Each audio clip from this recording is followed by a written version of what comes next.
Ringo said impatiently. "I'd like to get back into this game." Davison was a lean man, as skinny as a string bean, letting his muscle come from the 2 Colts he wore holstered on his hips. John was armed himself, always.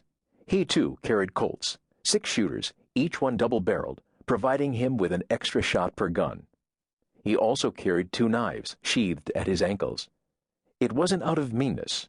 Out here, it meant survival. "Call," Davison said gruffly. John laid his cards on the table. That was when the swinging doors to the saloon burst open. The sun was setting, painting the sky a deep red hue. Against it, a man was silhouetted in the doorway. Frank Varney had come, just as John had known he would. But the timing was bad. Varney shouldn't have made it in from his office in the hills until nightfall. "Wolf," he said, the single word sounding like a roar. John didn't twitch. He cursed silently and didn't acknowledge the newcomer. He'd had it all planned down to a crossed T. But someone had betrayed him. Varney shouldn't have known he was back, not until Mariah had come. The smoke in the air began to dissipate as most of the crowd scattered hurriedly, like dry leaves caught in a high wind heading out the back door. Even the bartender disappeared. Millie Taylor croaked out one last note, then froze as her accompanist scrambled up the stairs. Only John paid no attention to the other man's arrival. Frank Varney didn't like being ignored. He strode across the room, so accustomed to being a law unto himself that he didn't see the flicker of annoyance in Ringo Murphy's black eyes. Davison looked up nervously, though barely noticing anything as he set his cards down by reflex alone. John had won. "My flush beats your straight," he said, and scooped in the gold dollars piled on the table. "Good, now the rest of us can get back into the game," Ringo Murphy muttered. "The game is over," Frank Varney announced. By then 4 of his henchmen had followed him into the saloon. They were all resting their hands on the guns holstered at their hips. "Deal," John told Grant Percy. Now," Sheriff Percy said, licking his lips nervously. "Seems like Mr. Varney needs to have a word with you first, John Wolf." John looked toward the swinging doors and saw a tumbleweed dance by in the breeze that had suddenly lifted.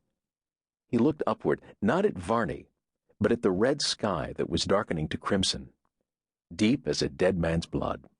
From the corner of his eye, he judged where Varney's men were standing. Varney planted a fist on the table, leaning down.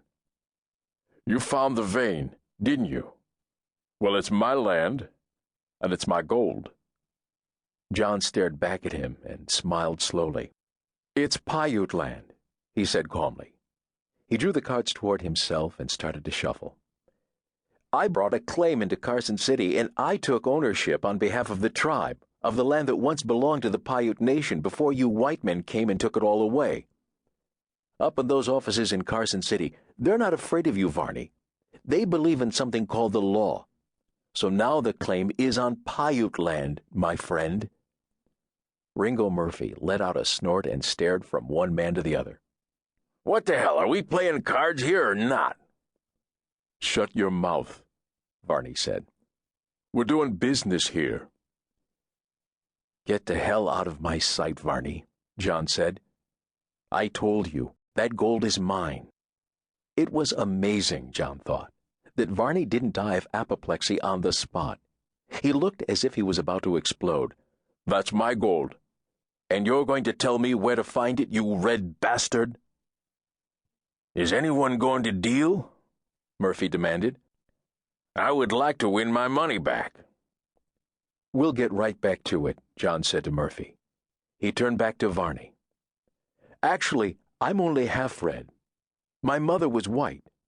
She was working in this very saloon when she was captured, and she soon realized she had a better life as a Paiute captive than a white barmaid."